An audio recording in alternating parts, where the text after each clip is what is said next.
very much for your presence. This coming spring, the Carter G. Woodson Institute will mark its 40th anniversary with much to celebrate. When the late Armstead Robinson founded the Woodson Institute in 1981, he began his tenure as director with a twofold mandate: to enhance the research and teaching of African American studies in the schools and departments of the University of Virginia, and to establish an African American Studies Research Center, which would make significant contributions to scholarship and learning at this major Southern university. It was the first of Virginia's colleges and universities to establish an African American Studies program, which after years of agitation became a department just 2 years ago. Since its founding, the Institute has broadened its scope to include other areas of operation, digital initiatives, largely through its sponsorship and support of research projects related to Charlottesville and the Commonwealth of Virginia, and most recently, the Julian Bond Papers Project. Over the years or decades of its existence, the Institute has continued its commitment to public outreach through our schedule of programs and forums designed to bring our work into the public square as often as possible. Finally, our operations also include publications, largely through the Carter G. Woodson series, sponsored by the University Press of Virginia. This afternoon, though, we focus on the Woodson Institute's internationally renowned fellowship program. Since its inception, this highly competitive fellowship program has built a reputation for launching the careers of scholars at the leading edges of their disciplines.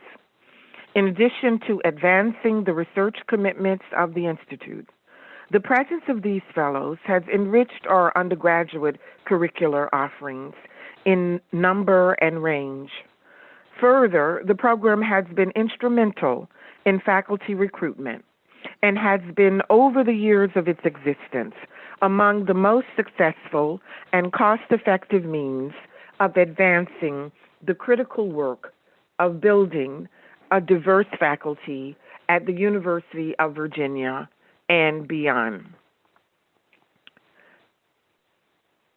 Someone just sent me a link. I'm going to pause and see if that works.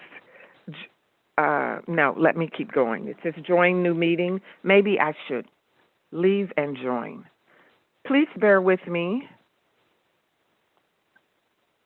This will be a story you can tell over dinner.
Okay, can you hear me now? Yes. Okay, but I'm not in there as myself, but that's okay. It's okay.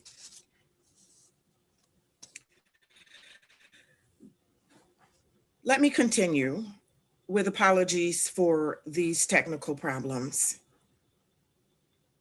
The program has been instrumental in faculty recruitment and has been over the years of its existence among the most successful and cost-effective means of advancing the critical work of building a diverse faculty at the University of Virginia and beyond. We are proud that at least 3 of our faculty members, all appointed exclusively in our department, migrated from the fellowship program to the faculty. Edwin Kwame Otu, Talitha LaFleuria, and Tony Curtis Perry. Selected through an intense international competition, the Woodson Fellows are themselves a diverse group of young scholars from different disciplines in the humanities and social sciences who work on a wide array of topics in Africana studies. Over these last 4 decades, the Institute has sponsored over 250 fellows whose work has appeared in numerous books and articles published by the foremost university presses and academic journals. If we were holding this event as we typically do in Minor Hall 110, I would ask you to cast your eyes around the room at all of the posters, the laminated posters featuring the book covers of our former fellows. The walls of that room won't hold all of the work we have subsidized these last 40 years. Permit me to boast a minute. Indeed, permit me to engage in something of a CV or something of an abridged CV of the Woodson Fellowship Program. Our alumni hold tenured and professional appointments at such institutions as Auburn, Berkeley, Bowdoin, Brown, Carleton, University of California, San Diego, the College of William and Mary, University of Delaware, Fordham, Harvard, Hamilton, Howard, University of Houston, University of Iowa, LSU, Michigan, MIT, University of North Carolina, Northwestern, Ohio State, Penn State, Princeton, University of Toronto, Tulane, University of Texas, Austin, Vanderbilt, Vassar, University of Vermont, University of Virginia, Washington University, St. Louis, Williams College, Smith, Hamilton, Carleton, Bowdoin, Queens, Brown, and the list goes on. This past summer, we said our virtual goodbyes to the outgoing fellows and sent them on their way to take up tenure-track positions or postdoctoral fellowships. Nzinga Kendall went to Pace's Film and Screen Studies Department. Pablo Lopez Oro went to Smith's Africana Studies Department. Delali Kumavier deferred her tenure-track position at Syracuse to take a 1-year postdoc at Harvard's Mahindra Humanities Center. Claire Payton deferred a fellowship at the John Kluge Center at the Library of Congress, and Halimat Somatan is virtually present on a postdoc at Princeton's Mellon Initiative in Architecture, Urbanism, and the Humanities. We have every confidence that these outgoing fellows will also follow in the footsteps of their predecessors, going on to earn the comparable national and international reputations that their predecessors hold. Their research has already begun to transform the discourses of their respective fields. Many of you have heard me say over the years, if you want to know where research is going in any field or subfield in the humanities or humanistic social sciences, find out who is at the Woodson Institute. This is not an overstatement. Not only that, it seems that each year when we host Meet the Fellows, one or another in our current cohort or a recent cohort has just received a major prize, award, or fellowship. In the past, these have included the MacArthur Prize, the Bancroft Prize, the Harvard Society of Fellows, and the Carnegie Fellowship, among others. In 1 year alone, every prize the African Studies Association awarded to a faculty member or a graduate student went to a current or former Woodson Fellow. This past year, former fellow John T. Willis was awarded the coveted Melon New Directions Fellowship. Nicole Burrows was awarded both the ACLS and the Woodrow Wilson Career Enhancement Fellowships, and Kristen Phillips was co-winner of the Society for Economic Anthropology's prize for her book, Ethnography of Hunger, Politics, Subsistence, and the Unpredictable Grace of the Sun. Both Phillips and Willis were also finalists for the esteemed African Studies Association Book Prize, formerly the Herskovits Prize. Of course, the significance of our fellows and the work they produce cannot be measured by prizes alone, but rather by the influence and transformative value of their work for scholarship and pedagogy alike. The circle of Woodson Fellows and alums grows wider and wider with each passing year, and the group from whom you will next hear is joining this rich and distinguished company. They too are advancing the research for which this fellowship program is internationally known. Please join me in welcoming them. We will first hear from Ashley Agbasoka.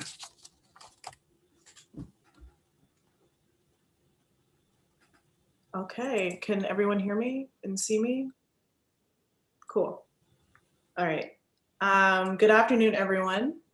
My name is Ashley Ngozi Agbasoka, and I'm a first-year Woodson Predoctoral Fellow. I'm also a PhD candidate in the Department of Anthropology with a certificate in Black Studies at Northwestern University. Before I begin, I would like to thank Dr. McDowell, Ms. Debbie, and everyone at the Woodson for this wonderful opportunity and the incredible support thus far. I'm excited for my time here, as well as the community that will be fostered within the next 2 years and beyond. So yeah, let's get started. And I'll be reading off my computer, so. Okay. Black, Indigenous, and Black/Afro-Indigenous Mexican NGOs and collectives have fought for municipal, state, and national recognition for an array of reasons, particularly for the promised protections against discriminatory practices and the allocation of deeply needed material and structural resources in Black and Afro-descendant communities throughout the country. In 2015, Mexico counted its Black population, Black, Indigenous, and Afro-Indigenous population, for the first time in its intercensal survey since the official institutional abolition of racial categories in 1821. Further, in April 2019, the Mexican Senate voted unanimously to recognize Afro-Mexicans in its constitution. Some have welcomed this official admission into the nation, others reluctantly so. Organizations and community members expressed reservations about what recognition could truly bring to Black communities, often citing the failed infrastructure, investment, and anti-discrimination projects the Mexican government had promised Indigenous communities since the 1990s. What does it mean to insist in practice existence in a place that has denied your very existence for centuries, and do it on your community's own terms? Through ethnographic and archival research conducted from 2016 through 2020 in the Mexican states of Guerrero, Oaxaca, Veracruz, Chiapas, and Mexico City, this dissertation titled "We Dance with Existence, Black Indigenous Placemaking in the Land Known as Mexico" examines how Black, Indigenous, and Black/Afro-Indigenous women in Mexico engage in placemaking practices that reveal and unsettle notions of racialization, place, in the formation of the nation state. My dissertation is divided into two distinct yet interconnected parts. The first draws on archival research and interviews with community members, as well as national, state, and municipal officials to trace the processes by which the Mexican state racializes its territory and the people residing within its borders as mestizo. Here, I am interested in the material and effective ways that race continues to be mapped onto the physical landscape, as well as how those racialized landscapes inform how those who are inhabited are racialized. I argue that mestizaje still underpins the state's construction of the citizen and therefore its geography. Mestizaje, as a primer, a miscegenation project centered throughout Latin America during nation building policies after independence from Spain and Portugal, is predicated on a linearity that places Indigenous and Black African descendants and their practices into the past. The present is reserved for the modern mixed citizen. The second part of this dissertation centers how Black Indigenous women experience and understand place, their communities, and themselves through placemaking practices. So the second larger part of this dissertation thinks through how women's collectives organized since the 1990s to understand their own place in self-fashioning in this multicultural moment in Mexico. Borrowing from a tweet from fellow ambivalent anthropologist, Dr. Jonathan Rosa, I try in this project to not just fill in gaps in literature concerning the African diaspora, particularly contemporary Blackness in Black Indigenous communities in Mexico. Rather, my interventions hope to, quote, interrogate the function of particular scholarly avoidances and erasures, end quote, by asking the following questions. 1, how does Mexico continue to regenerate its territory through racialized state policies, especially in this moment of official recognition? And I quote that because in part, I'm trying to trouble what recognition is in the first place. One of my main arguments is that Mexico has always recognized an other, right, in which is Blackness and indigeneity are co-constitutive of mestizaje. 2, what are the terms and conditions under which Blackness is recognized by the state? And what happens when the impossibility of meeting the state's rubrics on inclusion into the mestizo state? And finally, how do Black and Black Indigenous people reinvent their own lives and existence outside of state rubrics of inclusion and exclusion? In this research, I demonstrate how Black Indigenous placemaking practices create 2 of possibly many critical ruptures. First, in the reproduction of the bifurcation of Blackness and indigeneity, and second, the Mexican state and the racialization of its territory as mestizo. These ruptures generate space to think about alternative possibilities for Black and Indigenous communities, not only throughout the Americas, but globally. My motivation for this project and inspiration comes from many places, both personal and otherwise.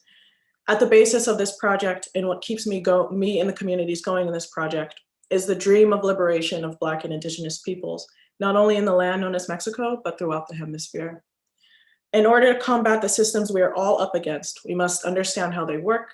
This is the primary motivation of the first part of this project, right? To demonstrate the ways in which modernity, colonialism, and its product coloniality, capitalism, and the different manifestations of multiculturalism and nation state building projects have continued to result in continuing immeasurable violence against Black and Indigenous communities.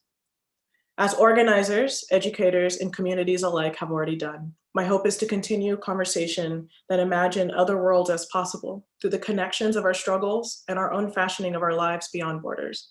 Until then, thank you.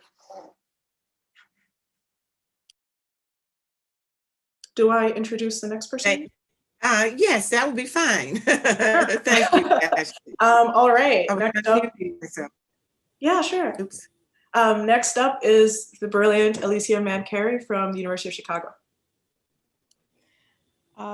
Thank you, Ash, for that amazing presentation. Hi, everyone. Thank you so much for being here, and to everyone who made it possible for the Meet the Fellows event to happen today.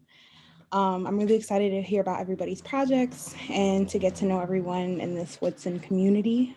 I'm also a first-year pre-doc fellow at the Woodson Institute and a PhD candidate at the University of Chicago in the political science department.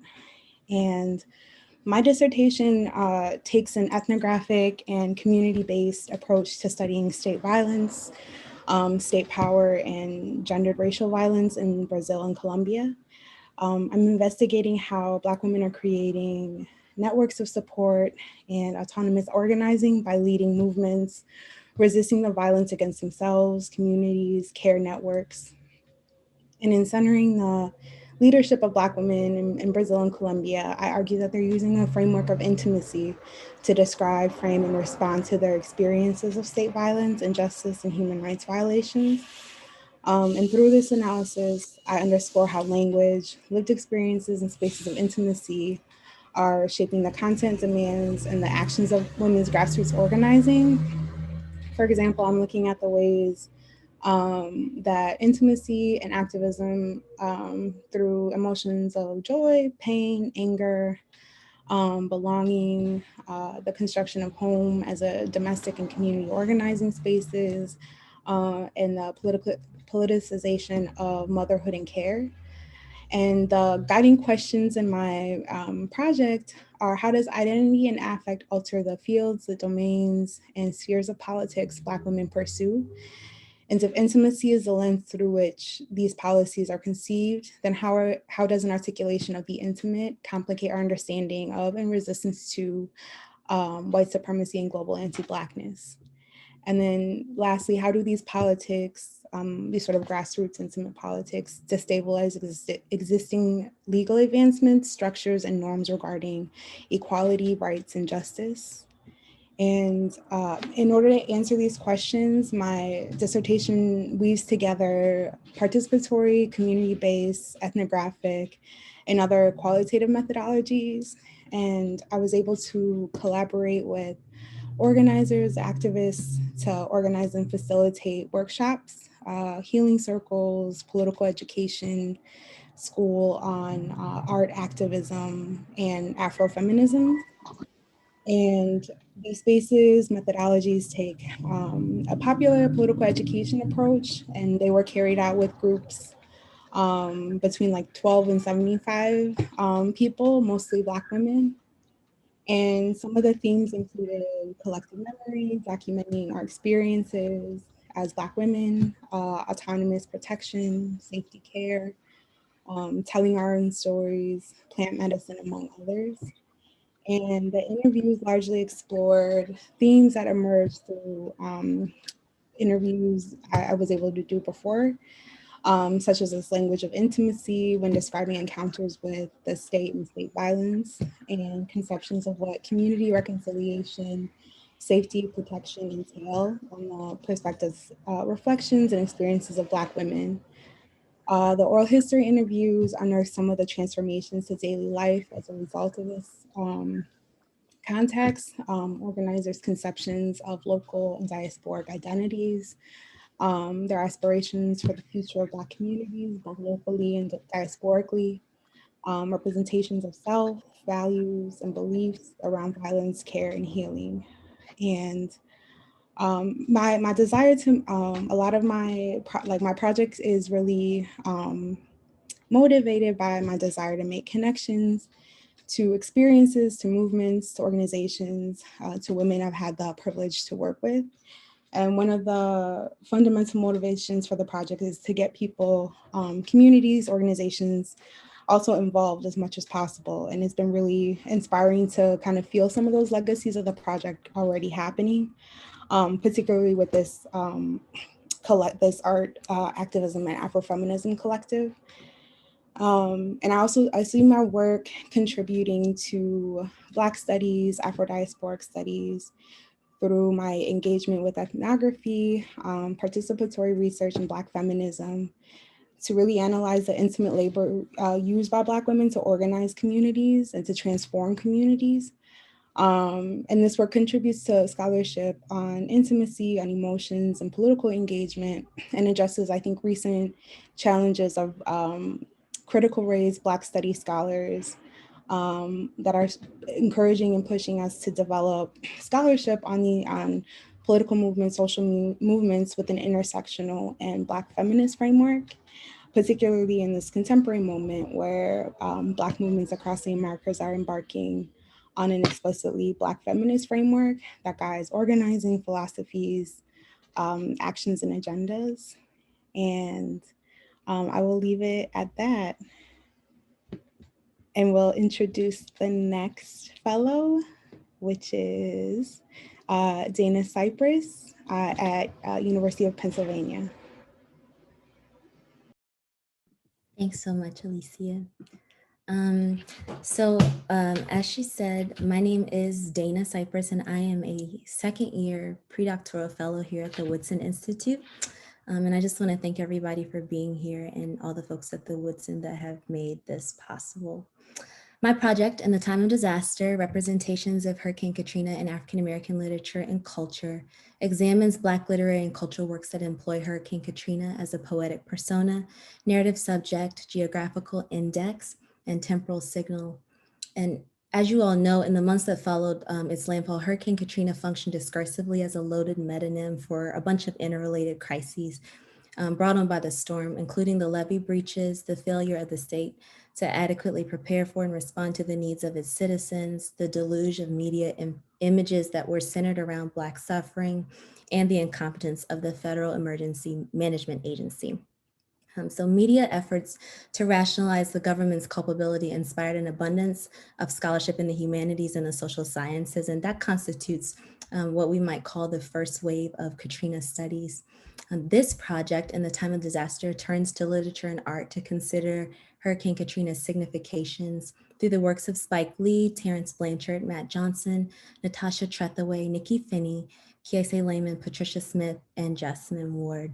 The project examines how Black writers and artists disrupt and redraw the temporal and spatial boundaries of disaster to revise our collective cultural memory. And their work suggests new ways of reading and writing our relationship to the environment. The project opens with the problematics of scaling representations of disaster through an intertextual reading of Spike Lee's When the Levees Broke and Terrence Blanchard's accompanying soundtrack, A Tale of God's Will, A Requiem for Katrina. I argue that these two texts present a documentary reckoning with the visual and sonic archives of the 2000s and what it means to remember New Orleans in the wake of a fated engineered disaster.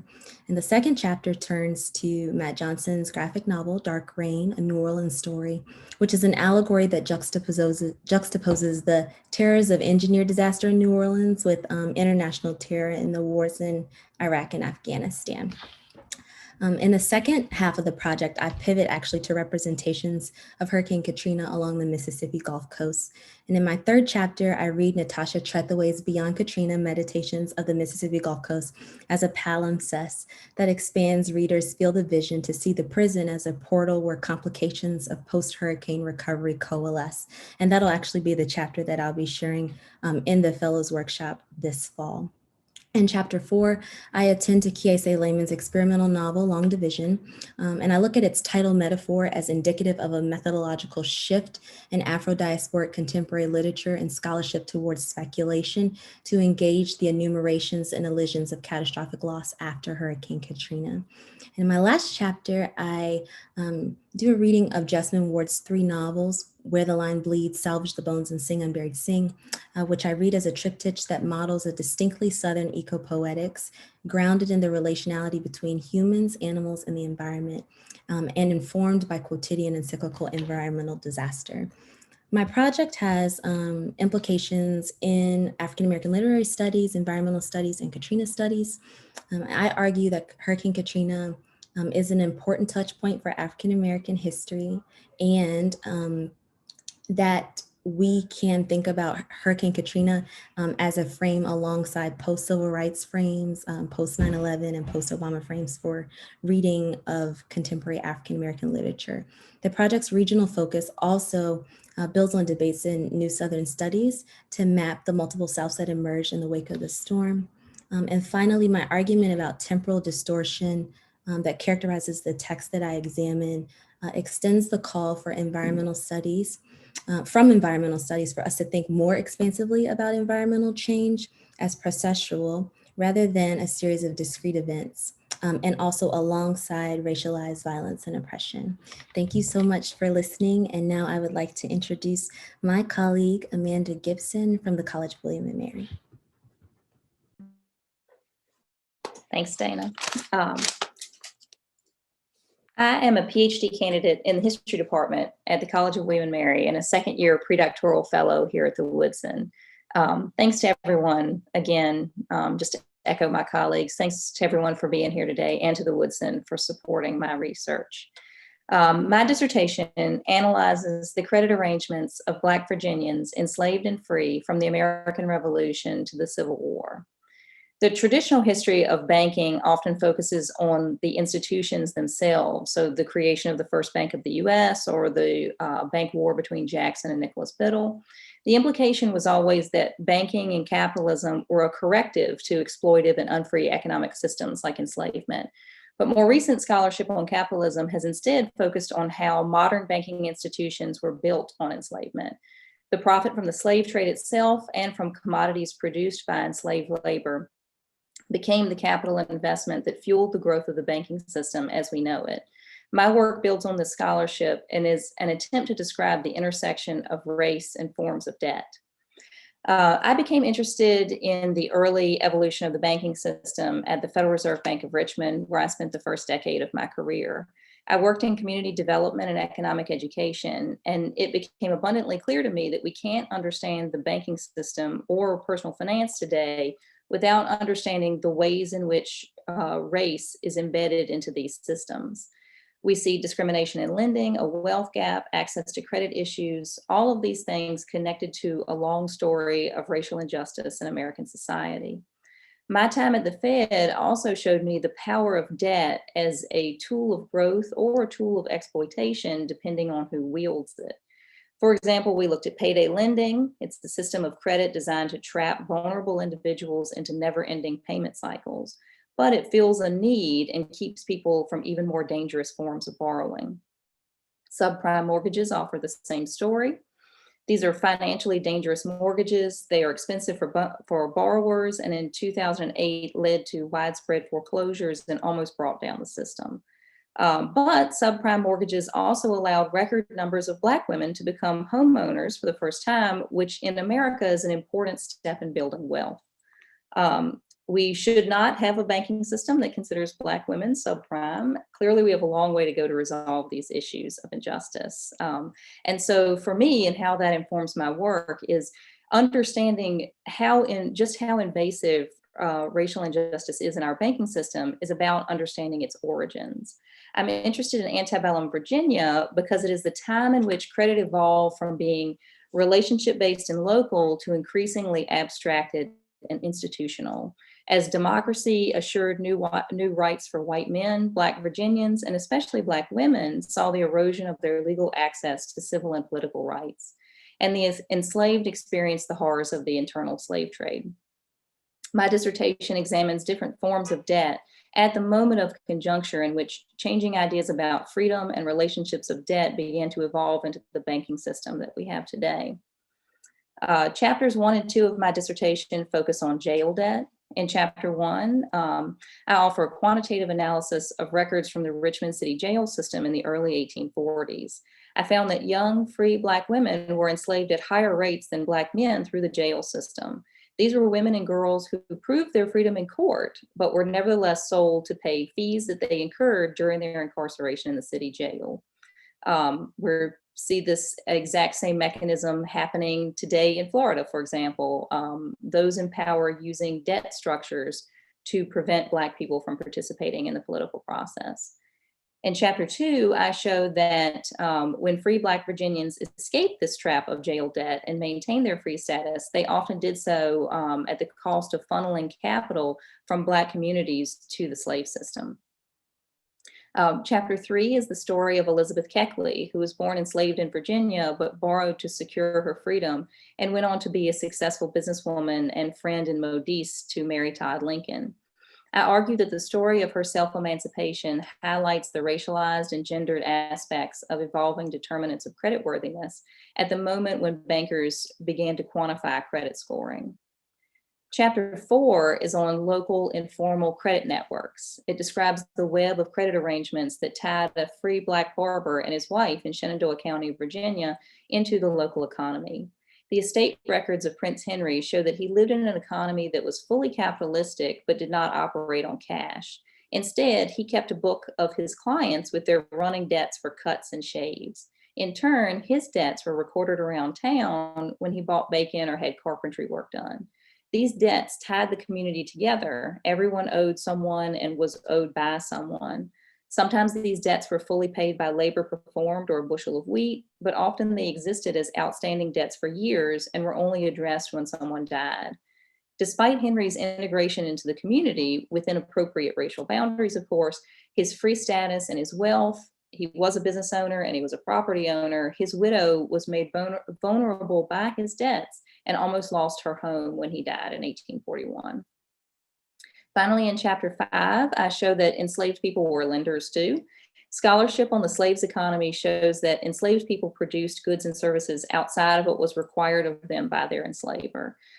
They used the proceeds from these activities to make up for scant food and clothing allowances and to feed their children. They were almost never able to save large sums of money, but participation in the slaves economy meant that enslaved people often had a little cash on them. Within communities, lending these small sums could strengthen social connections. However, we know that the slaves economy in general was allowed by enslavers to continue even when it was illegal, specifically because it benefited owners. The same holds for the informal lending activities of the enslaved. Enslavers used borrowers as a thinly veiled excuse to further exploit the enslaved for cash. Thank you for the opportunity to share my research with you today. Please allow me to introduce my colleague, Matthew Greer.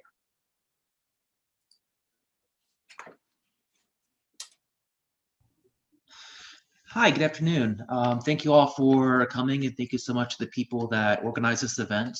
And thank you to the people at the center for having me here for the next 2 years.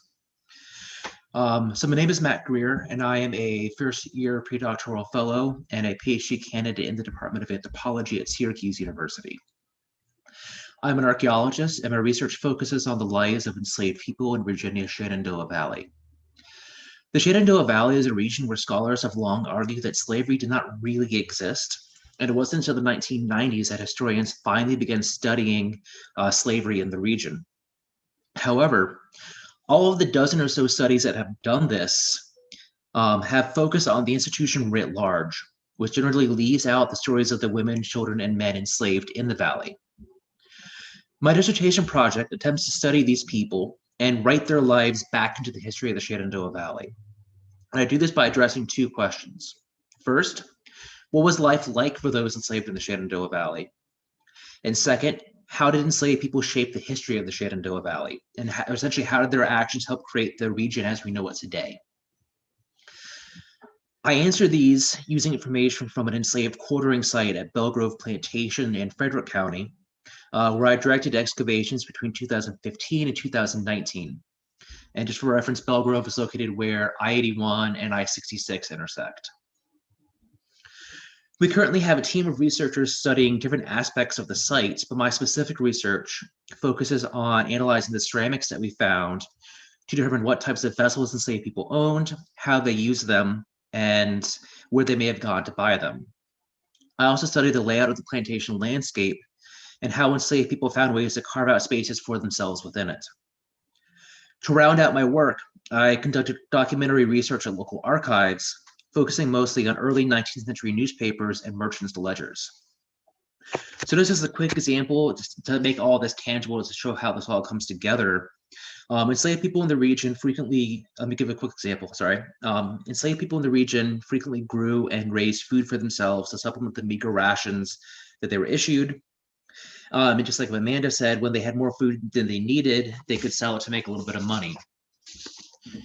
With this money, many of those enslaved at Belgrove bought ceramic storage vessels made by local potters.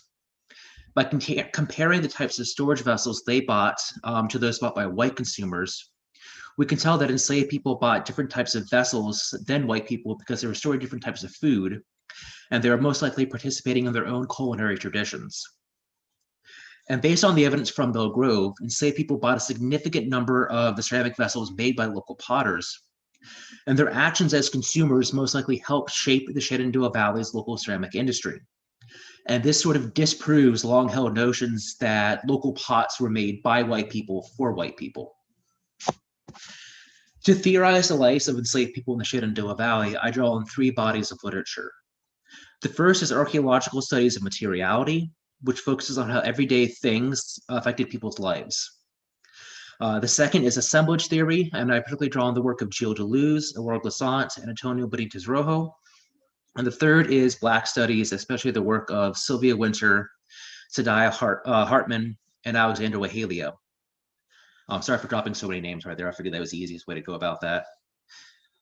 These three strands of theory have never really been used in conjunction with one another before. And I argue that putting them in conversation can push archaeology and African diaspora studies in new directions. Bringing Black studies into archaeology forces us to grapple in a meaningful way with how slavery and 19th century ideas about race work together to deny the humanity of enslaved people. It also provides us with new ways of thinking about how enslaved people found ways to make lives for themselves and the ongoing horror that was slavery by redescribing themselves as human beings within this system. Bringing materiality into Black studies also lets us see how everyday objects like bricks, limestone, and cornmeal helped enslavers to create their ideas about race. It also lets us see how equally mundane things like ceramics, chickens, and brooms allowed enslaved people to create lives for themselves. A lot of this project is focused on sort of bringing this information to local people in the Shenandoah Valley so they can see that the region has always had a strong African-American presence, and enslaved people mattered in the region. And to do this, I'm co-directing the creation of a museum exhibit on enslaved life at Belle Grove so that visitors to the plantation can learn what life was like for enslaved people in the Shenandoah Valley and how their actions helped create the Shenandoah Valley that we know today. So thank you. And next up, we have Jillian Mccommons from the University of Kentucky. Sorry about that. Hi, everyone. Can you hear me okay? Yes? Awesome. So my name is Jillian Mccommons. I'm a doctoral candidate at the University of Kentucky in the Department of History and a first-year predoctoral fellow. So thank you to the Woodson for the fellowship, and thank you all for being here. My dissertation project is entitled The Black Appalachian Commission, Regional Black Power Politics and the War on Poverty, 1969 to 1975. So my research is concerned with two questions. What does Black consciousness look like in Appalachia? And how might the history of Black Appalachian activism change what we know about Black power? I explore these questions through the history of the Black Appalachian Commission, the BAC. The BAC was a Black-led grassroots organization created to address the specific needs of Black people in the 13 states that comprise the region. It was founded by Black student activists from Greer College in Greer, Kentucky in 1969. But by its end in 1975, the BAC was led by Black community activists from North Carolina. One of its founders was a man named Homer Williams, who was born and raised in Stewart, Virginia. Oral history is one of my main methodologies, so it's exciting for me to be near his hometown. And I've already started to connect with the Black community there in the hopes of getting a sense of Black Appalachian Virginia in the 1960s. My project is divided into two parts. The first includes a discussion of the background of the BAC, its founders, the organization's origin story, and issues of identity and Black regional consciousness. The second part outlines the change that happens when community activists take the helm, specifically how they challenge the federal government and public policy, and how they supported individual Black communities around the region. The BAC made a regional call for solidarity amongst Black people during what historian Rhonda Y. Williams identifies as the era of expansive Black power beginning in 1966. They challenged and proposed new federal policies and supported Black communities throughout Appalachia in their fight for justice. This included economic, racial, and environmental justice. So I'm adding environmental justice to discussions of Black power, which sometimes focus on organizational histories, which this is, but also the community projects that the organization supported. So one example I discuss is the work the BAC did to support a community of residents during the Sanctified Hill disaster in 1972 in Cumberland, Kentucky, where Black working class residents lost their homes to mudslides. So here I engaged theories of Black geographies by Catherine McKittrick and Clyde Woods, and Black ecology by Justin Hosby and J.T. Rohn. My research highlights the intersections of Black power studies and Appalachian studies by examining Black Appalachian demands for structural change, during Lyndon B. Johnson's War on Poverty through Richard Nixon's subsequent dismantling of liberal policies after 1972. I hope my dissertation will help to spark more conversations on Black activism in Appalachia, Black rural history, and Black regional identities. I see my work as part of the project to highlight differences in the Black American experience and larger conversations on Blackness, social justice, and environmental justice in rural settings throughout the African diaspora. And so Appalachia includes both rural, urban, suburban, but I think there's an opportunity here to focus on Black rural communities and their political organizing. I came to this research after moving to Kentucky to learn how to play the banjo. I was doing research on the instrument in the region, and I came across a newsletter mentioning a planned appearance of Stokely Carmichael at a folk festival in West Virginia. And they referred to him as Brother Stokely. So this piqued my interest. My mother's side of the family is also from Franklin County and Winston-Salem, North Carolina. So when we would ask my great-grandmother growing up where she was from, she would say up in the hills. So it took some time to uncover where she meant. She had the name of a community that no longer exists. So after some research, I found it in Franklin County. So it's very much, my question is very much about why Black people left Appalachia. That's part of my family story, but also what they did, the people who stayed, what their needs were, how they identified themselves. So thank you for your attention, and I look forward to sharing more of my work while I'm here in Charlottesville. Next up is Tracy Stewart. Good evening, everybody. My name is Tracy Mia Stewart. Oh, one moment, please. James, the screen overtook my screen. Okay, there we go. My name is Tracy Mia Stewart, and I'm from West Surrey, New York. I'm a pre-doctoral fellow at the Carter G. Woodson Institute and a PhD candidate in the Department of Music here at the University of Virginia. I want to thank Dr. McDowell and everyone at the Carter G. Woodson Institute for the blessing of this intellectually rich community. Next slide, please. As an ethnomusicologist, my research focuses on music and power among people of African ancestry, specifically Jamaican Maroons. My dissertation draws on roughly 24 months of field research in Jamaica with the Accompong Town Maroon community on the leeward or western side, and the Charlestown, Moortown, and Scotts Hall Maroon communities on the windward or eastern side of the island. This ethnographic study examines music, memory, and Jamaican Maroonage prior to and following the emancipation of Black Jamaicans in 1838 and Jamaica's independence in 1962. Next slide. This is a copy of the treaty between the Leeward Maroons and the British in 1739.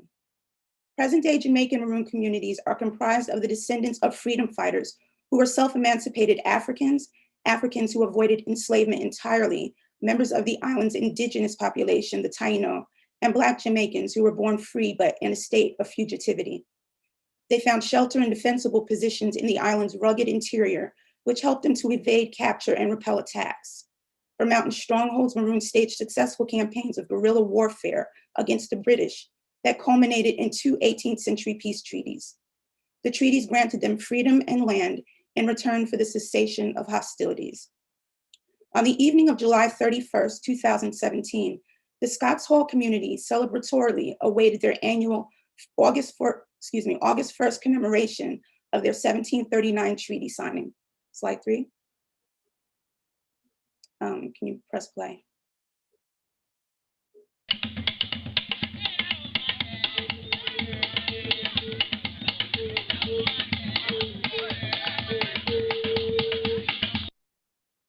In the darkness at that riverbank, smoke and fire provided a backdrop to the sounds, movements, and presence, physical and otherwise, that animate the significance of Maroons within the social and historical context of colonial Jamaica. Non-Maroon Jamaicans across the island celebrate every August 1st too. It was the day that the British emancipated their ancestors 100 years later. It stands as a yearly reminder that the treaties granting Jamaican Maroons their freedom demanded that they withhold it from others. This is part of Jamaica's history that is widely known, but the parts almost always left out are of those among the enslaved who, during the First Maroon War, aided the British in their attempts to defeat the Maroons in exchange for freedom, land, and money of their own. These are complex histories that defy uncritical or anachronistic readings and demand objectivity, and they should be approached accordingly. The Scots Hole Treaty Day and Jamaican Emancipation Day celebrations are poignant reminders and remainders of the tenuous states of freedom and bondage that faced Black people throughout the colonized world. The 100 years that divided 18th century Maroons and non-Maroon Jamaicans into categories of free and enslaved remain a part of the lived experience of their descendants. Those 100 years manifest just beneath the surface of current debates over Maroon land rights and sovereignty, autonomy, and nationhood, debates which are firmly rooted in the two treaties. My dissertation explores the following questions. How does Jamaican Maroon music capture and convey the significance of their community's formational experiences? To what extent are Jamaica's pre- and post-emancipation histories relevant to the lived experiences and development of present-day Maroon and non-Maroon Jamaican communities? How is music strategically used to represent conceptualizations of nationhood, ethnic belonging, and cultural distinction? And how do Maroons demonstrate ownership and control of their community's cultural knowledge? And how is the integrity of that knowledge maintained? Next slide, please.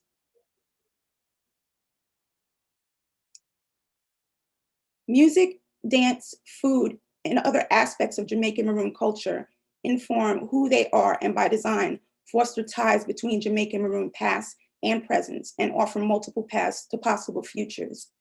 So this slide here is speaking to the point that I made previously. Please pardon that mistake. On the left, you see the Articles 9 and 10 from the Leeward Treaty, the Leeward Maroon Treaty, that is stating the British requirement that they return any runaway slaves and any slaves that might have joined the communities prior, like in a finite amount of time before the treaties were signed.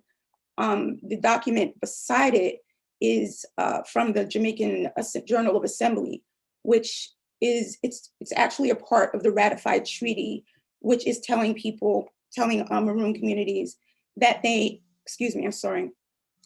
It's a part of that, the ratified treaty, that is rewarding slaves who had assisted the British in finding the Maroon encampments, and basically hastening the treaties, making the treaties possible, and hastening the surrender of what they are considering the surrender of the Maroons to the British. So basically, my project is trying to draw connections between the histories, these histories of what people consider betrayal for profit, betrayal for survival, the long-running policy of divide and conquer, and to show how these histories and how those events are extremely relevant in the lives of Maroons today, in debates between Maroons and the Jamaican government over land rights, over mining on their treaty-granted lands, and on the very notion of their sovereignty and nationhood. Thank you very much.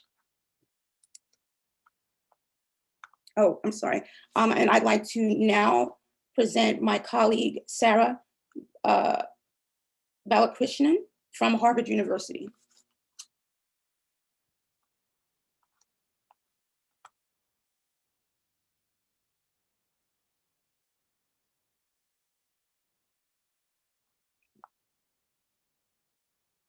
Sarah?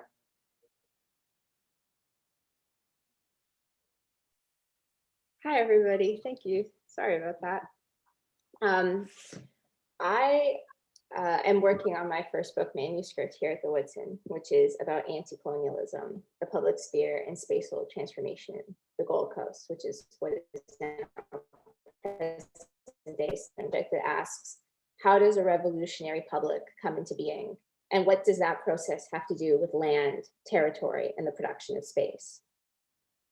When British colonial officers entered the Gold Coast in the 19th century, what they found was really surprising to them. Houses in the seaside towns possessed gates and fences. Sites that we would traditionally think of as commons, spaces like lagoons and pastures, were actually divided among families and individuals. These were the kinds of conditions that British officers, with amazement, called the pre-existence of private property, or the discovery of private property.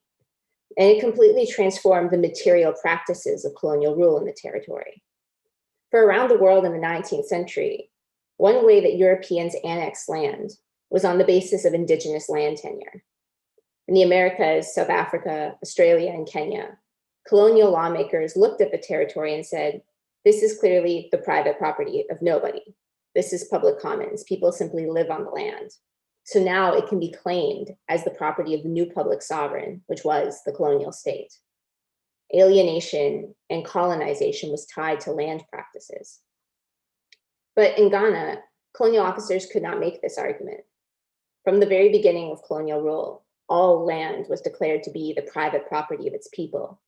The colonial state owned nothing. Ghana was the only territory in colonial Africa where the land remained in the hands and power of the people. So my project moves both forward and backward from this moment. Backward, it asks, well, how did this situation develop and what does that have to do with the slave trade? And forward, it asks how these circumstances shaped the evolution of the colonial state, including its eventual downfall. So in part one, I take us to the slave trade, and I show how in West Africa, historians have shown to us how the slave trade fundamentally changed human societies, how it created new ideas of racial and social difference and tremendous disparities in wealth. But they have largely refrained from asking how the slave trade transformed relationships to land and space. In part one of my project, I show how new understandings of borders, boundaries, and territory emerged due to slaving wars. In this era, people became dependent upon their land for protection, and in turn, extraordinarily protective over their land. One result was the emergence of fences, which acted as spiritual boundaries, a process of enclosure that I call enshrining. And this is what British officers called private property. In part two, I study how the slave trade mapped itself onto the private estates of the Gold Coast. In the European Victorian imaginaire, all land, sovereignty, and property was organized by a public-private divide. There were public spaces and private spaces, public powers and private powers. That was the very fabric of civilization. But in contrast to territories where British colonialism involved bringing private property and dividing up the commons, I show how colonial rule in Ghana required the reverse, building a public sphere from scratch. With chapters on cemeteries, sanitation, state prisons, and public spaces, I show how the colonial state attempted to socially engineer a colonial public for the purpose of mass rule. But what they really created was an anti-colonial public. And in part three of my book, I try to understand the forces that led to the fall of colonial rule through examining a new model of thinking about collective action and revolution. It occurred to me while I was doing my fieldwork that for all the canonical studies that we have of classes, nations, ethnicities, and races, we don't have a good study that looks at the emergence of a public. In E.P. Thompson's classic text, for example, he showed how a working class came into being. In his understanding, classes could exist in the abstract. They were about the relationship between people and the means of production.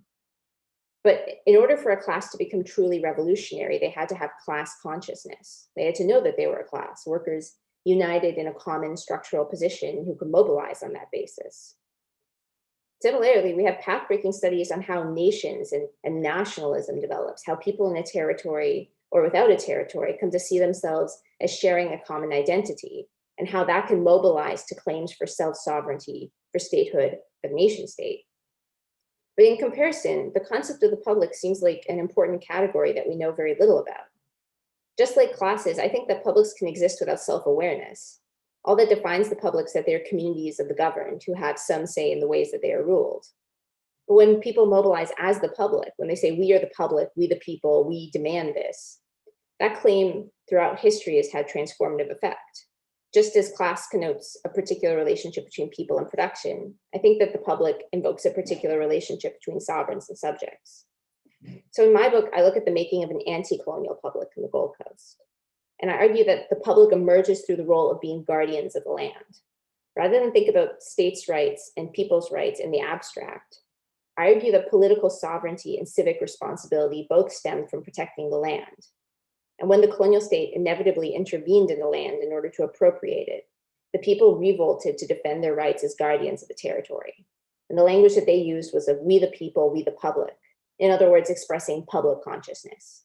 So rather than study decolonization through ethnic nationalism or racial nationalism, which are, I guess, the usual paradigms, my project studies the making of an anti-colonial public as a non-identitarian body politic, forming popular unity and revolution.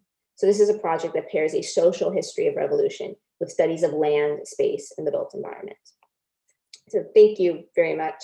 And I would like to introduce my colleague, Jenae Moses from the University of Michigan. Hello, everyone. Can you hear me?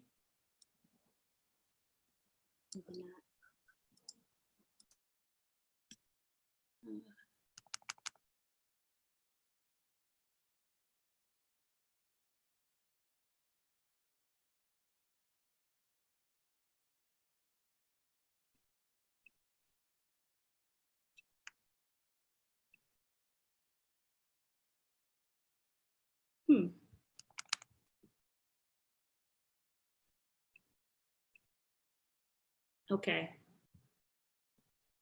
Can you hear me? I'm not sure. Oh, it seems like it's working now. Okay, sorry.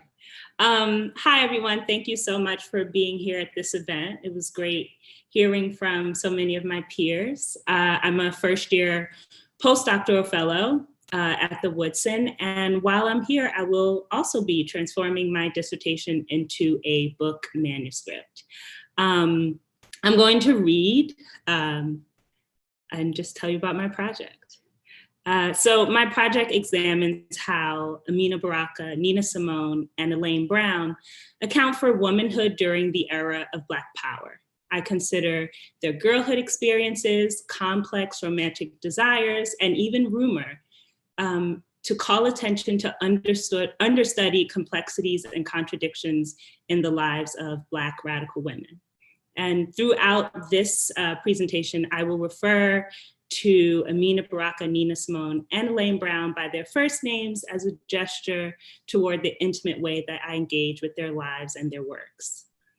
A House to Sing In, extraordinary Black women's narratives about Black power, challenges African-American studies' often dichotomous misrecognition of Black women as either extraordinary because they are, as scholar Joy James states, not bound to a male persona, or ordinary because they are publicly bound to a male persona. And I use the term extra/ordinary to argue that the real of Black women's experiences comprises both the extraordinary and the ordinary. Scholars such as Addison Gale, Jershon Avilés, and Ashley Farmer reason that during the era of Black power, Black radical activists created a reified version of Blackness that differed from earlier moments in the long freedom struggle. These activists relied on a seemingly brutish, sometimes aggressive, and occasionally sexual aesthetic that challenged gender norms for both men and women. This reading of Black power and newly imagined versions of Black femininity in a time of revolution has prompted case studies of Black revolutionary women as exceptional warriors on the front lines of the Black freedom struggle. These studies, however, effectively ignore or dismiss considerations of their day-to-day experiences as wives, mothers, and lovers. This construct of both extraordinary and ordinary manifests in interviews with Black women themselves who arrived at this framing retrospectively. This project incorporates years of oral history interviews. On October 8th, 2013, I began conducting interviews with Amina Baraka. Both Amina and her husband, Leroy Jones, Amiri Baraka, the radical activist, literary giant, former poet laureate of New Jersey, were equally shocked when I decided to only interview Amina as she could best narrate the specific experiences of Black women in the community for a unified Newark, and women who identify writ large as Black revolutionaries. Amina's assumption that I could only be interested in talking to her husband rather than her is itself a testament to the fact that oral histories of Black power tend to center the narratives and experiences of Black men and Black women whose revolutionary personas are commensurate with a single militant masculinist idea. In later interviews, Amina justified her significance to the very historical record from which she had been excluded when she reasoned that The women in the organization were extraordinary because of their ability to use their gifts and talents to create revolutionary change for racially oppressed people. However, she continued, they had to become ordinary to maintain peaceable relationships with the men they loved. This work endeavors to theorize how the manner in which Black radical women's remembrances of their negotiations of gender, race, sexuality, and desire reveal their complicated and unfixed processes of becoming Black revolutionary women. My conceptual framework emerged directly from my interviews and research with Amina. These interviews enabled me to make a connection between vocality and multiple identities, revolutionary, singer, artist, lover, wife, and mother, which I then freshly applied to interpret similarly complex but under-recognized stories in the life writing of her peers, Nina Simone and Elaine Brown. Nina's I Put a Spell on You, the autobiography of Nina Simone, and Elaine's A Taste of Power, a Black woman's study, highlight each woman's complex relationships to love, intimacy, and radicalism during the era of Black power. Through this research, I challenged a characterization of Black women's vocality as always self-concealing, or what Black feminist historian Darlene Clark Hine famously calls a culture of dissemblance. In the negotiations of the period between World War II and the Black Power era, my narrators vocalize multiplicity and demonstrate selfhood as a constructed political process. I maintain that my narrators frame their commitment to Black revolutionary womanhood as a symbol of their extraordinary qualities, while also writing and speaking ordinariness through observance of household drudgery and marital deference. These Black women's experiences as extraordinary warriors on the front lines of Black liberation and freedom pursuits, and ordinary women engaged in quotidian practices revealed them to be located in a liminal space between revolutionary and domesticity. Furthermore, my work demonstrates how Black women's desire to possess what August Wilson's character Rose Maxon refers to as a house to sing in Fences is both incentivized and complicated by their participation in Black radicalism, which reflect at their core patriarchal traditions. An extraordinary archive is comprised of Black women's expressive models, including interviews, memoirs, literature, and songs that highlight their Black, female, and revolutionary experiences in their personal and political lives. Each of these expressive models exists within the imagined house in which my narrators are free to sing, because Amina explicitly turned to them to elaborate the circumstances of her experiences and of her peers, whose realistic rather than emblematic experiences have been left out of official historical records. The methodological approach to this archive is made legible through conversations at the site of the proverbial kitchen table. Throughout my fieldwork, the kitchen table served as a site of theory and praxis for empirical evidence of histories of Black female revolutionary practices across temporality. Stories that were shared at the kitchen table reordered the process of history through multi-dimensional temporalities, wherein my Black women narrators revealed truths about their experiences of the past in the present and through the space-time continuum in memory. These conversations challenged temporality and challenged periodization of the then and now, effectively getting in between assumptions about what we presume history is and how it is often made apart and discrete from archives that reopen questions about the past. The kitchen table became especially important to Black feminist literary traditions with the creation of Kitchen Table, Women of Color Press. The kitchen table, mere object in the space of the home, became the site of my oral history fieldwork and the archive of these extraordinary Black women's narratives. Sorry, I'm checking my time. Okay, I have 2 more minutes. I'm gonna rush through.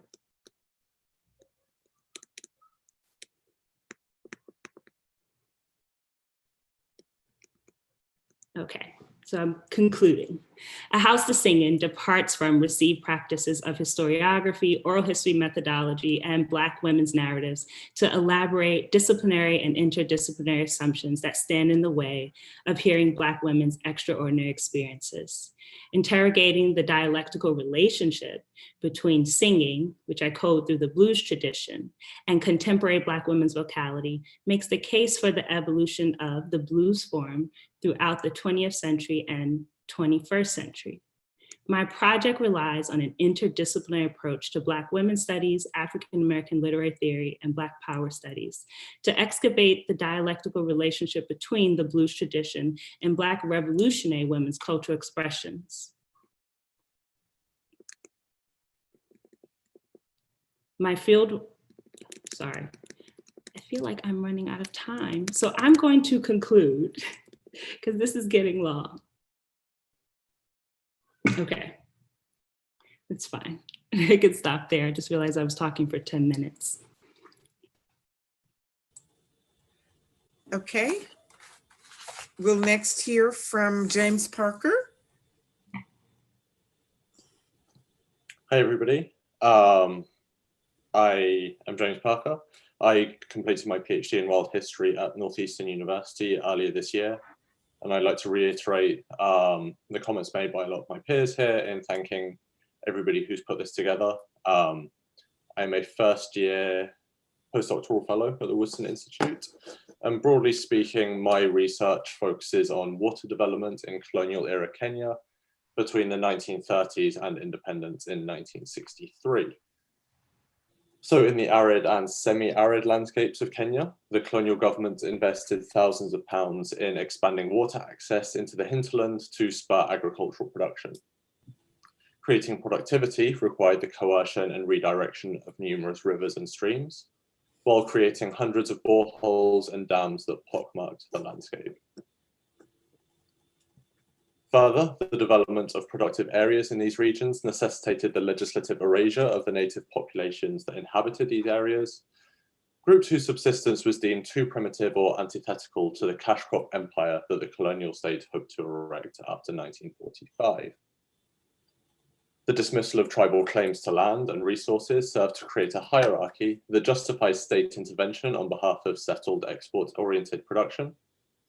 And my research thus focuses specifically on these landscapes and these regions, revealing the coercive and exclusionary nature of water provision in rural areas, as well as the devastating impact this had on communities and landscapes.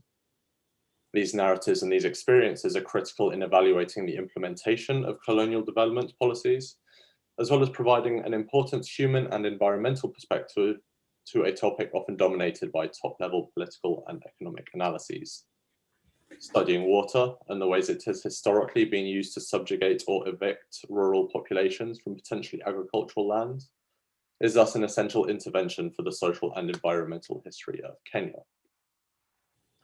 Now, to do this, I look at 3 separate case studies in the predominantly arid and dry eastern north of Kenya, namely Tana River, Kitui, and the Northern Frontier districts, analyzing how rural communities responded to the destruction or dispossession of water resources by the state. In these areas, the colonial state weaponized water resources in the pursuit of cash crop development and in an attempt to push broadly non-agricultural tribal groups into a Western wage economy of land use. While the material imposition of development is an important pillar of this work, more important is the analysis of communal responses and resistances against these impositions, and an exploration of the socio-ecological harm they created. As a result, I consider this to be an explicitly anti-capitalist intervention in histories of development in East Africa and on the continent more generally. Now, development in Kenya has traditionally been understood as occurring in areas of large population density in fertile areas, especially central and western Kenya, and in parts of the Rift Valley. This focus has prioritized certain forms of development infrastructure, such as terracing and soil restoration, as well as certain communities of political import, mainly the Kikuyu. On the other hand, my work focuses on historically marginalized communities in these arid eastern and northern areas, as rather than increasing productivity or expanding existing agricultural lands, water development in these districts sought to create capitalist agriculture and map it onto an array of communities whose pastoral, nomadic, and riverine lifestyles were deemed antithetical to colonial capitalist development. As such, the historical experiences of those groups is central to understanding the material consequences of colonialism.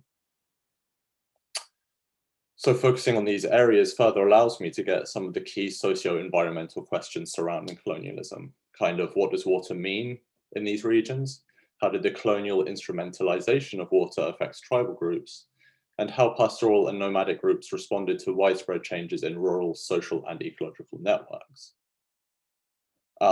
Understanding colonial development in this way also rewrites alternative or pre-existing resource relationships back into the historical narrative alongside histories of resilience, and makes clear the social and ecological damage wrought by colonialism in East Africa.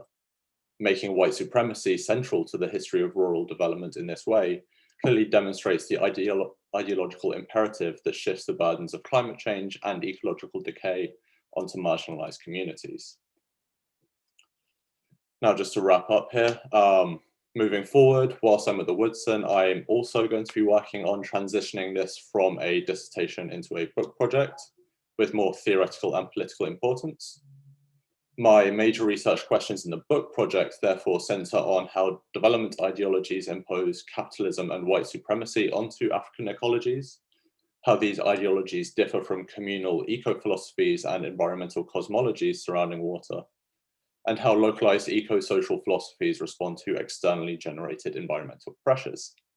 I will, of course, also be expanding the temporal frame of the work to look at how rural communities in arid Kenya engage with and respond to the neoliberal turn in development paradigms in the post-colonial era. I then intend to make the case for an anti-racist and anti-capitalist turn in development history that draws attention to not just the manifest material consequences of projects such as those I study in Kenya, but also in the global South at large. Disciplinary frameworks from Black ecologies, African eco-philosophy, and the racial Capitalocene, always have trouble with that word, provide radical perspectives that reveal alternative environmental cosmologies specific to the landscapes and communities that they impose upon. Water development and capitalist development more generally don't try to rebuild the land for exploitation, but also destroy any differing avenues of engagement and communal association with it.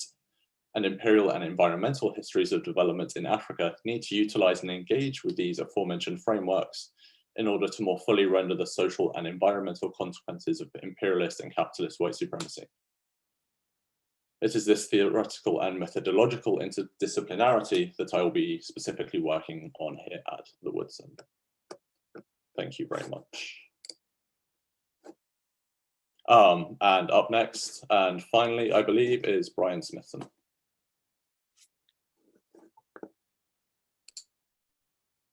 Thank you very much, James. So I am in the same predicament I was in last year, having to go last after this amazing group of fellows and all of their projects. So I'm going to do the same trick that I did last year and show you about 1.5 minutes of a video that will help frame my research project. So James Perla is going to do me a play the first minute.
All right, so we could stop it there. And you might ask, why would I stop it there? Like, it was just getting good, right? The dancer. So what we're seeing here, this is Pobe. This is the town where I did most of my field research.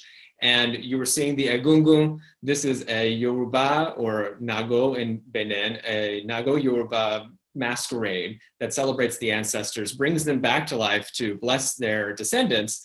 And I cut it off right as they were starting to dance. The reason for this is that I wanted to bring some emphasis to the artifice of this video of the Egungun. So this is what my research is all about. Rather than a sort of traditional religious studies or African studies or anthropological investigation of the Egungun, I'm looking at the videos that people are making of these traditions. Why make them at all? It's expensive to upload this to YouTube. This is something that the filmmaker, I know this guy, his name is Akanro Yusuf, he goes by Yuslov. It's very expensive for him to do this. You have to pay by the megabyte in Benin when you're uploading video.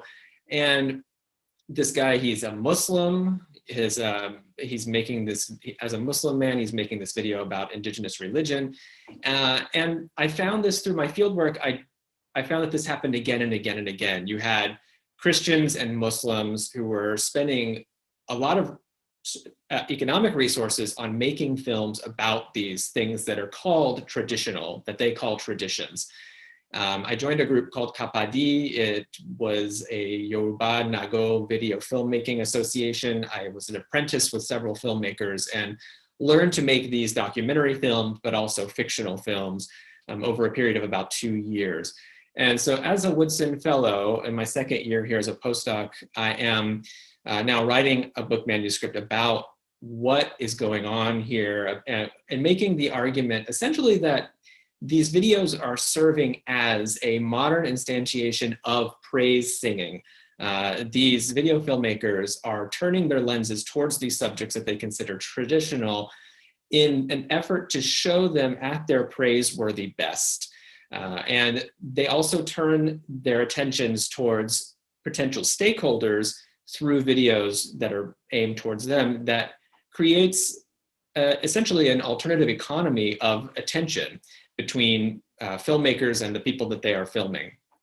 And the ultimate goal, I'm arguing, is to bring into being an ethos that they call the tradi moderne. It's a French term, but the two roots are pretty obvious, tradition and modernity. These filmmakers are trying to show tradition as an essential constitutive element of the modern, of being in the world on terms that they see by infusing the tradition in there, the terms that makes Africa an essential element within that. So this is an ethos that runs alternative to neoliberal modernity. This is rebuttal to ideas that you have to be sort of a productive citizen or you have to participate in this sort of global system on the terms of the World Bank or the structural adjustment programs that have been foisted upon Africa. And instead it sort of imagines an alternative praise-based modernity that is operating with Benin at its center of a sort of Afrocentrist worldview. So it's been a wonderful pleasure to be here at the Woodson. I'm incredibly appreciative of the opportunity and look forward to the year ahead. Thank you.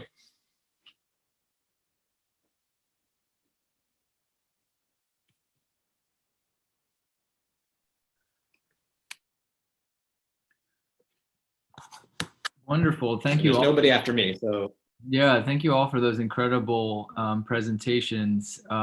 Really amazing to have you all here. I'm jumping in only because in the technological difficulties that we've had this afternoon, it appears that Deborah has lost internet connection. So I will just open it up and just to anyone who has questions, and I can maybe moderate. If you want to use the raise hand function, if you can do that, and then, or I can just look at your screens, whoever has the hands up first. But typically during these events, we like to invite commentary from our guests to speak with fellows whose projects might align with their own research, or even just to give the vote of approval. So yeah. Did I see Kevin, did you have your hand up, or was I just imagining things? Sometimes I imagine things, so.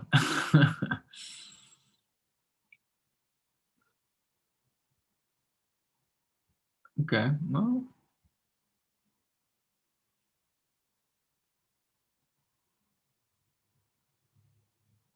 Oh, I see Ellen's hand here. So Ellen, why don't you go ahead and comment?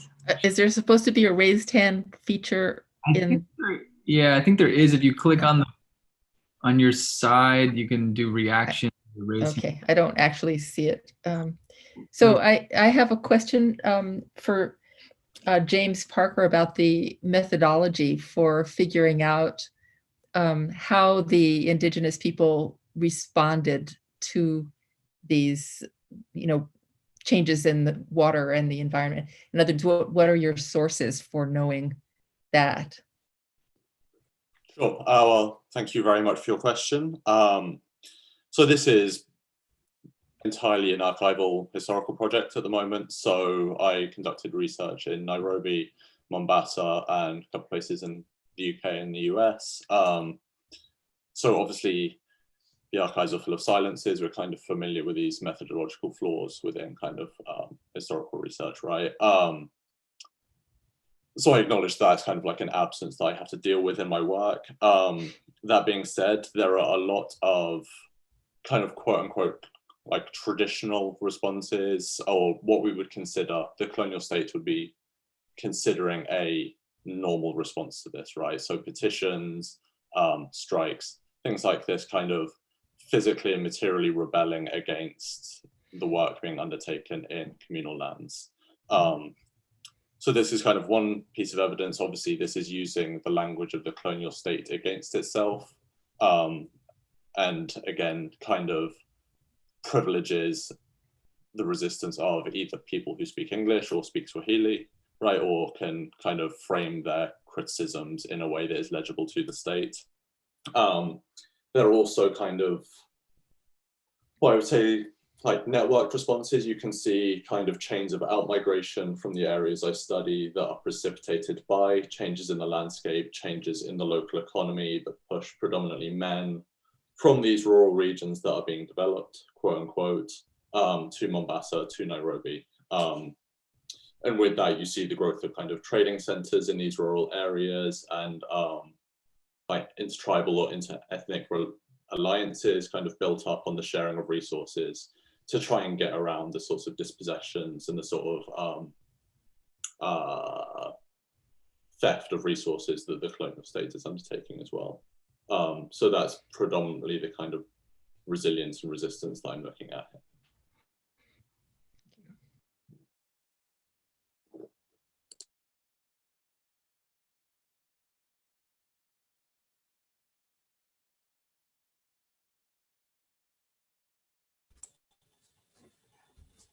Well, this has been an eventful afternoon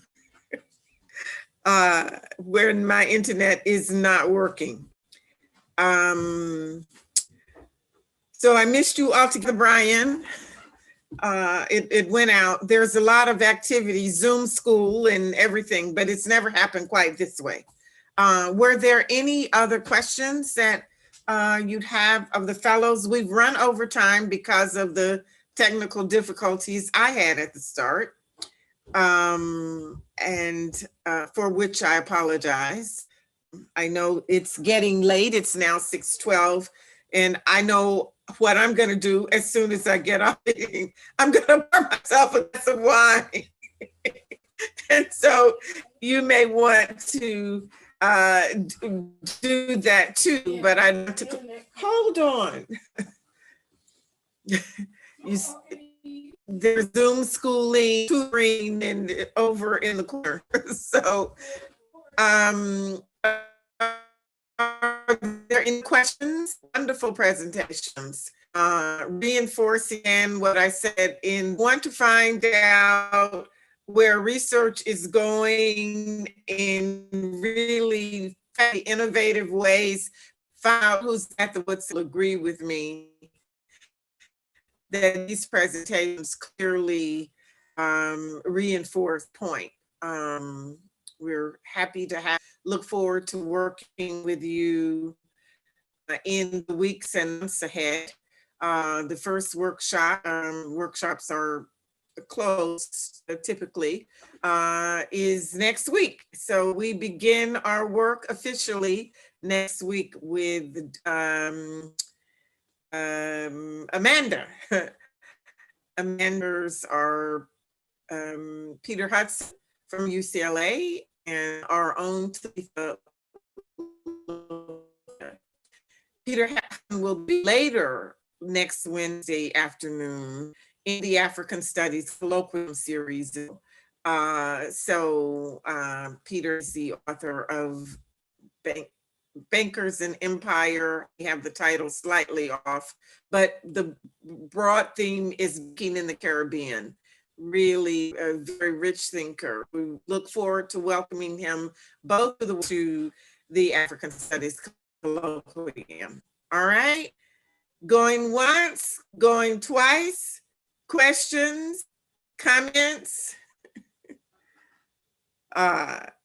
Morality, I'll send us off with your note in the chat. Oh, it's gone now. Morality congratulated you all on wonderfully fantastic presentations. All right.